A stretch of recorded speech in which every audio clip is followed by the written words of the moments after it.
Well, hello, I'm Florine and welcome back to a new episode of Raising Children on APSU TV.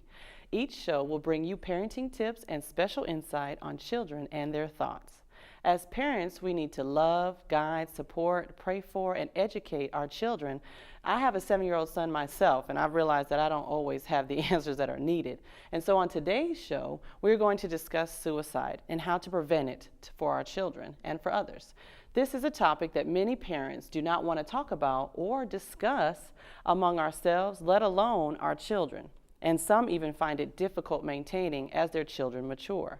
And many parents may not even think about this topic at all until it's too late. This leads to the fact that more teenagers and young adults die from suicide than from cancer, heart disease, AIDS, birth defects, stroke, pneumonia, influenza, and chronic lung disease, all combined. Within the state of Tennessee alone, suicide is the third leading cause of death for youth for ages 10 to 24 years old. So today we are joined by Mr. Granger Brown, Substance Abuse Outreach Coordinator, to give us some insight and information to help us to train us as parents and to properly educate our children in how to save a life from suicide. Suicide prevention will increase our children's ability to learn if someone is in need of help or where to get it. And we will discuss why suicide prevention training provides more opportunities for both parents and their children with information and resources to save a person's life.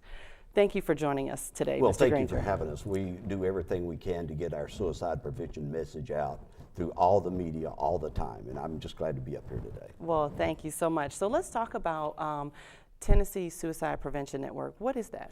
It's a public-private partnership that is responsible for implementing both the national and the Tennessee strategies to prevent suicide. And when I say public-private partnership, I say I'm from TSP and Tennessee Suicide Prevention Network. Sounds like a big organization. It does. There are 3 of us, okay? Wow. And most of our work is done by wonderful volunteers. We have volunteers all over the state who are very passionate about stopping suicide.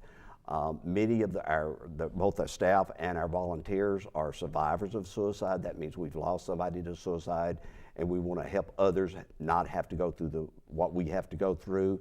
Many of us are mental health professionals where we have a professional interest in stopping suicide.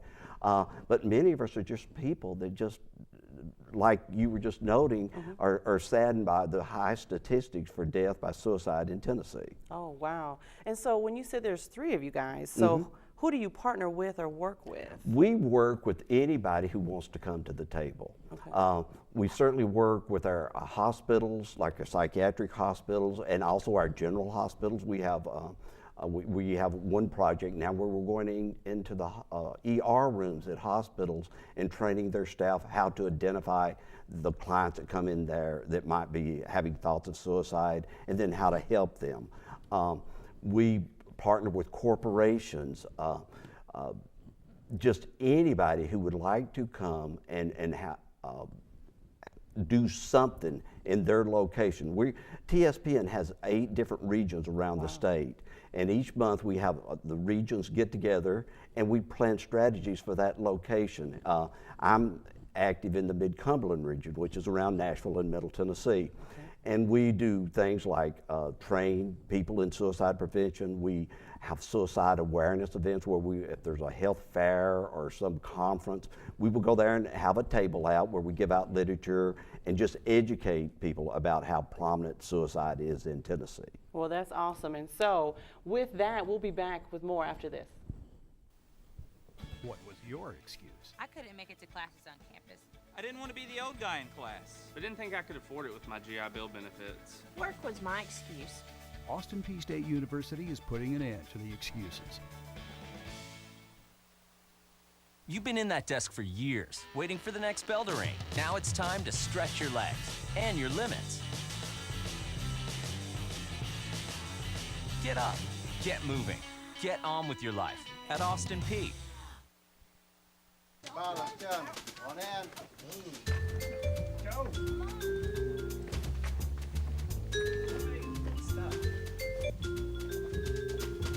Let's go. Come on in.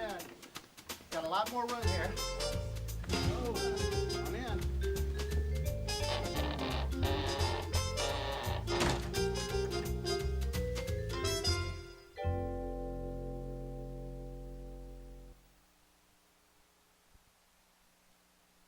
You can only learn so much from listening to lecture. That's why our professors invite students to work with them outside the classroom. From finding solutions to biofuel problems that limit green energy potential, to developing a mobile app that lets first responders use cell phones to document the damage of disasters, to curating art shows with world-class creatives who share their New York know-how in the classroom and in the Big Apple. Our students enjoy the kinds of opportunities here that lead to more opportunities out there. Austin Peay State University. All right, so you're at the game, cheer like a man, when you realize you're the only one screaming, "Let's go Pete," and the guy to your right is giving you a serious stink eye. And that is exactly why you need to join the Govs Club. For as little as $100, you can get VIP parking and primo seats with loyalty maniacs who will help you cheer, heckle, and high-five your way through every minute of high-flying, heart-pounding, edge-of-your-seat Govs action. Get in the game, get in the Govs Club. Before the break, we were talking to Mr. Brown from the Tennessee Suicide Prevention Network. He has a strong passion for suicide prevention and is very focused on training law enforcement, corrections, and mental health workers, as well as college students, parents, and all who want to save a life. So, you were talking about education in this field of suicide, or in this topic of suicide. So let's talk about, what does TSPN do specifically for children? Okay, we do a lot of training. Now, if children need to be trained, we will refer them to the Jason Foundation, which is a nationally known program that has a special module designed for children. Okay. And so we would refer that to them. But we train many teachers. Okay. We train almost any group that will sit still for us. I'm currently training everybody in the Davidson County Sheriff's Department. Okay. But we will train, my primary task for my role is to train our substance abuse treatment and prevention providers, okay, like the various inpatient and outpatient treatment programs. But we go into, like you said, to schools, colleges. I come up here to Austin Peay. Okay.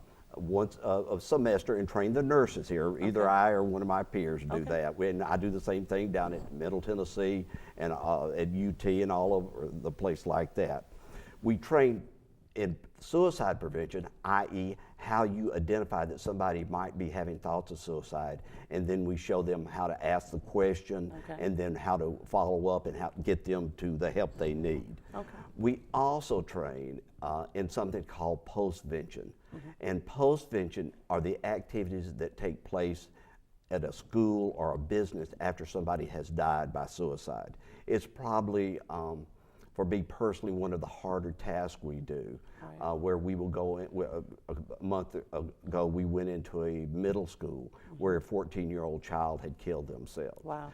And we provide technical assistance in how to communicate that to the kids with 3 goals in mind. We want to, number one, stop contagion. With young people, contagion, that's copycatting, is a real feature. Absolutely. And we encourage best practices so that other kids don't think about, killing themselves. Right. We also want to get everybody grieving and then get the school back on schedule. Of course. And so we'd like to go into schools before the fact and tell them, number one, how to have policies that prevent suicide in the first place. Right. But then also, if they do have a death by either a staff member or a student, then what to do. Okay. And by the way, I want to emphasize, with all the services we're talking with you about, they're provided at no cost. Wow.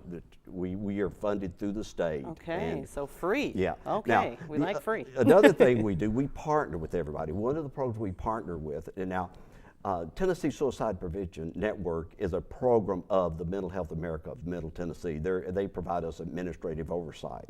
Okay. And but another program is the IC Hope program. Oh. And I want to show you that. That is actually a little puppet, okay? So cute. And with the IC Hope program, one of the staff goes into schools and we'll see thousands of kids a year, and we'll show the puppet. We actually have a big like a suit that an adult can wear that is a duck outfit, and this is really popular because I was with my 7-year-old niece, and I happened to have my I See Hope baseball hat on, and she said, "I see hope," and she was a first grader and went to this a few months before I wore that hat to see her. And I said, well, what did you learn at that program? And she said that the brain can have a boo-boo. You know, and that's in a 7-year-old language. She got the idea that you might have mental illness. And they, with the IC Help program, they have education that is all academic levels. Wow. Okay? With that, though, as far as you saying how you have a 7-year-old niece, Right. and I have a 7-year-old son. Right. And so what should we do as far as parents are concerned, as far as starting the educating process with our children? Well, it's things like that where you, number one, acknowledge that there is such a thing as mental illness. Okay. And you listen to your kids, and you learn, kids that are very young don't know about death. They don't understand death, you know, at a 5 or 6 year old age group. But we have materials that the Sesame Street did a wonderful DVD that you could go online and look at, called When Families Grieve. But it's a way to talk to children about death, and it's about a child whose uncle died, and they kept. It's just a way to show them that death is permanent, and it's graphically beautiful and very well made. But we also encourage parents to talk very honestly about death in language that is appropriate for that young person. Of course. There are certain things like the good behavior game. That is a game where they implemented in schools to help children learn to control their behavior, and they actually find that 20 or 30 years later, it stops substance abuse, it stops suicide, and things like that. So part of what we do at Tennessee is encourage best practices about education, with how you work with kids so that they never have to go to the suicide place. Of course. And have a conversation and things like that, right. of course. Which is very definitely. challenging as a parent, as you know. Yeah. Kids ask about everything. Yes, the best question is always why. Yeah, and of course. But in the case with the next question is where should the education start in preventing students? Well, I think it starts everywhere. At Everywhere? the church, or in the home first. Of course, okay. And then in school. And that's why programs like this, where you Yes. go into the kindergarten and first grade and fifth grade and continually remind people of the possibility of mental illness, and then trying to, with all our programs, we're trying to overcome that stigma associated with having a mental disorder and certainly suicide, because that stigma keeps us from going to seek treatment. And that treatment is the crucial aspect of preventing suicide. It is, and it's almost like a healing process too. Right. And so with that, you know, why should we emphasize that the suicide education is so important? Well, the first thing is that we lose over 950 Tennesseans to suicide each year. Wow. About 110 of those are the young people between the ages of 10 and 24. And about 35 to 40 of them each year are children under the age of 18 or under. Wow, okay? wow, that's really... And it is, for college students, it's the second leading cause of death after accidental injuries. And so we just need to reach out and let college students know if they see one of their peers in distress to go up and try to help them. Right. And part of the way, and at the core of most of our training is to understand when somebody might be, see the warning signs, right. and then having the courage to be that good friend and ask the question. Absolutely, absolutely. And so with that, when you're asking the question as far as a follow-up, when you're instilling this in children, like you said, from the beginning, so that they recognize it and things like that, going further with the college students, like you said, can they too be trained in suicide prevention? Yeah, we train tons of college students, and they're very open to it. And I know I personally train a lot of social work students, nursing students, psychology students at all our schools in Middle Tennessee, and they are very aware, number one, that it is a problem, because many of them have had to work with somebody on their dorm, or that another classmate has, voiced, some warning signs that they've had to help them. Wow. Well, that education part was definitely an eye-opener, but we'll be back with more after this. I looked at the wrong camera.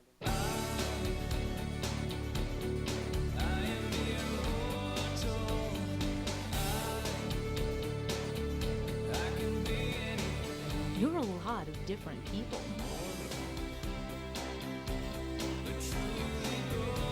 But you can be one more.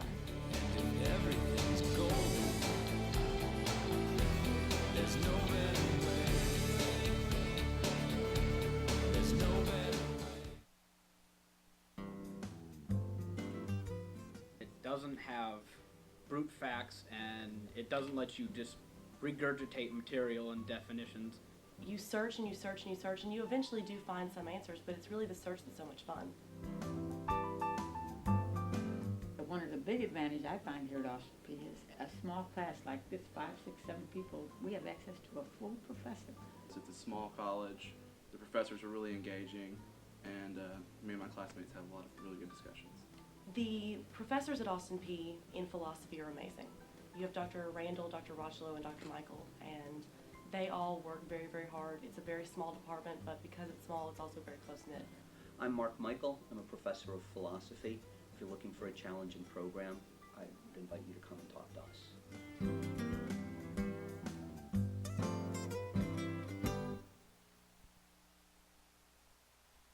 Come on, let's go. On in. Go.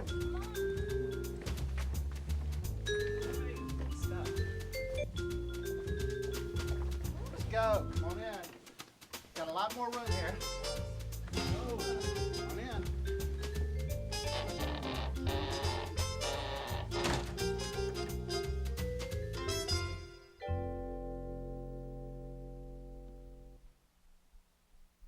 Well, welcome back. We are here with Mr. Granger Brown, and so we were first talking, of course, about proper education and suicide prevention. So now we want to tap into, of course, going into who does suicide affect the most and why? The primary people are the people closest to the person that died by suicide. Of course. We call those survivors of suicide, and that would be family and close friends. And we estimate that for everybody that dies by suicide, there will be 6 people that are severely affected, okay? But at the same time, if you have somebody like Kurt Cobain, who is a musician who died 25 to 30 years ago, many people know about him and his life and death.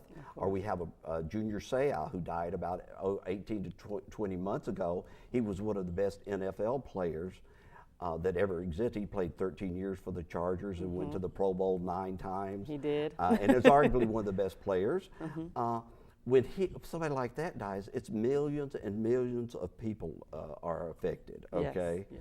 And I'm the former facilitator for the Survivors of Suicide group in Nashville. And we have groups all over Middle Tennessee that offer services at no cost to survivors of suicide, and it's a very wonderful place to go and have somebody say, I understand and mean it.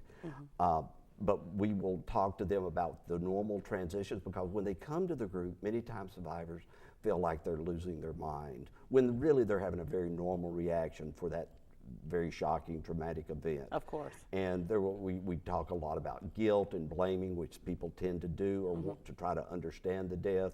But basically, we encourage our membership to finally get to the point where they get to that basic point that I just miss this person in my life. Right, of course, definitely.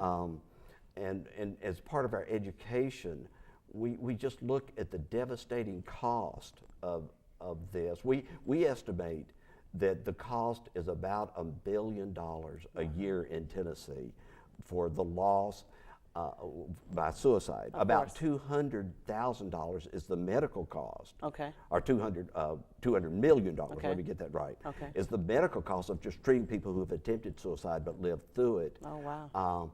But the other part is the potential years of life lost. While suicide is the 10th leading cause of death, it's the 4th leading cause of potential years of life lost, which means all that productivity, and it's ranked the 4th behind cancer, heart disease, and accident. So for something that's a 10th leading cause of death, all that other cost of all those years of missing life really add up. They do, man, goodness gracious. What are the prevention measures that I can take as a parent right now with my 7-year-old or with any other child or a fellow constituent? I think the main thing you can do is just listen. and answer those questions again in age-appropriate language about everything about life and death. Try to help them as they develop, understand death. Also try to identify when they're in some kind of emotional distress, okay? And then get them the help they need at whatever level. One of the things that we see frequently is when people have lost someone to suicide, they don't understand how serious a mental illness can be and that a mental illness can kill you. Wow. Okay. Yeah, it's and very to serious. understand that and accept, and it's not my child, it's not my friend, not my husband, not my wife. It's the way we tend to think as people. Of course. But if the illness like depression, bipolar, schizophrenia, are severe enough, they can actually lead somebody to take their own life, even a young person. Yeah. You know, I've worked mostly with adults, and because that's just what I prefer to do, and I didn't really understand childhood suicide till I worked with a mother who lost her 9-year-old daughter. Wow. And it just boggles the mind. Yeah, well, I'm boggled because, you know, I have a 7-year-old who's Right. about to be 8. And Yes, so, you and know. it just doesn't compute. No, it doesn't. And so with that, then how can I show my child to help maybe someone else? I know you guys use the puppets and things, but they don't have that at recess. Okay, we would encourage you to go to the Jason Foundation, and it's JASON, and you can do a Google search. They provide free materials. They would provide them to schools. They also have a faith-based curriculum. And they have a really nice model in that they don't send an outsider in to train the children, but they guide an adult who's already present in the children's life to give the training, and then that adult can be a resource person for that child if they're ever in distress to go to. So it's a good model to use in the classroom or a church with the youth at a church. Okay, and wonderful. so they do wonderful work throughout Tennessee, but also the whole nation. Okay, well, I will definitely take a look at that Jason Flatt Foundation. Now, is there a difference in approach between, say, me talking with my child versus an adult like yourself as far as the suicide prevention aspect? Basically, we educate a little bit about the prevalence of suicide and then what the warning signs are. The biggest difference is like with the Jason Foundation, their model says if you see one of your friends is suicidal, go to a responsible adult, a parent, a teacher, a minister. With adults, when we train, we go into the same stuff, the warning signs, but we change it in, refer them to a helping agency, where the adults, in both cases, we want the adults to take actions to get this person to a helping resource. Okay, definitely. Well, I'll definitely be putting some on my refrigerator and making sure I keep track of that as well.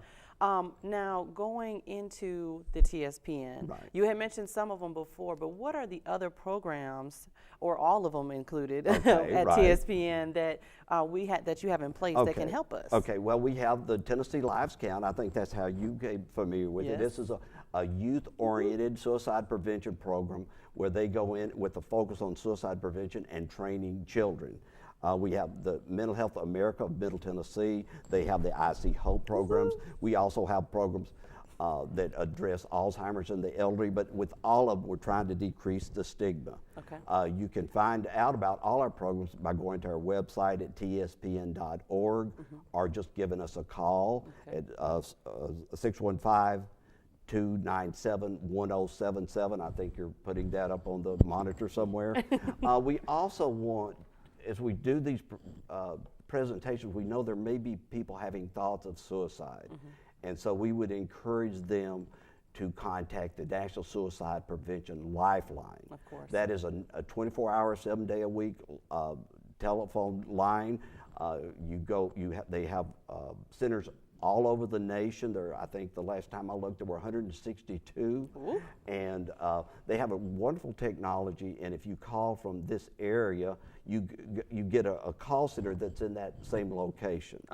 And that's good because then they know what the local resources are. So if somebody calls and says, I'm suicidal because I'm homeless, they can help them find housing. And if you're with somebody that's suicidal because they're They're hungry, you feed them. You know, so to get those resources to the person is so crucial. Oh yes, definitely crucial in that regard. And so for me, I just want to reiterate to you guys out there those many resources that are out there. Mr. Brown simply just said you just have to Google the different aspects. Definitely do that, google.com, and put in, you know, suicide prevention. So we'll be back more after this.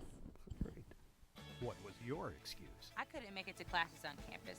I didn't want to be the old guy in class. I didn't think I could afford it with my GI Bill benefits. Work was my excuse. Austin Peay State University is putting an end to the excuses. You've been in that desk for years, waiting for the next bell to ring. Now it's time to stretch your legs and your limits. Get up, get moving, get on with your life at Austin Peay. Come on, let's go. On in. Go.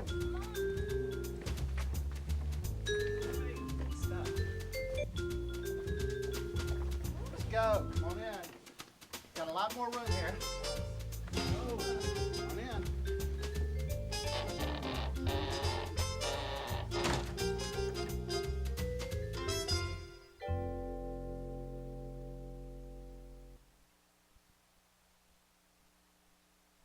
You can only learn so much from listening to lecture. That's why our professors invite students to work with them outside the classroom. From finding solutions to biofuel problems that limit green energy potential, to developing a mobile app that lets first responders use cell phones to document the damage of disasters, to curating art shows with world-class creatives who share their New York know-how in the classroom and in the Big Apple. Our students enjoy the kinds of opportunities here that lead to more opportunities out there. Austin Peay State University. All right, so you're at the game, you cheer like a man, when you realize you're the only one screaming, "Let's go Pete," and the guy to your right is giving you serious stink eye. And that is exactly why you need to join the Govs Club. For as little as $100, you can get VIP parking and primo seats with loyalty maniacs who will help you cheer, heckle, and high-five your way through every minute of high-flying, heart-pounding, edge-of-your-seat Govs action. Get in the game, get in the Govs Club. So welcome back. Today we've been talking to Mr. Granger Brown from our very own Tennessee Suicide Prevention Network for his valuable information on suicide prevention for our children and for us as adults. If you are interested or have questions, please feel free to contact the Tennessee Suicide Prevention Network at www.tspn.org or by email at tspn@tspn.org, or you can even give them a call at 615-297-1077. Teaching our children about suicide prevention at an early age can develop them into well-rounded adults in the future and save a person's life. As parents, it is our place to train and to guide them in this portion of their upbringing. So go check out the Tennessee Suicide Prevention Network for a list of programs and resources in your local area, or call the National Suicide Prevention Lifeline at 800-273-TALK, or go to the website at www.suicidepreventionlifeline.org. Today, I'm going to leave you with a very special video by Daughter of Zion called Prodigal Child. This video hones in on the actual suicide that's going on here in Tennessee. I want to say a special thanks, of course, to Mr. Granger Brown and all of you for watching. I'm Florine Hurdle for Raising Children, and we'll see you on the next time. Have an awesome day.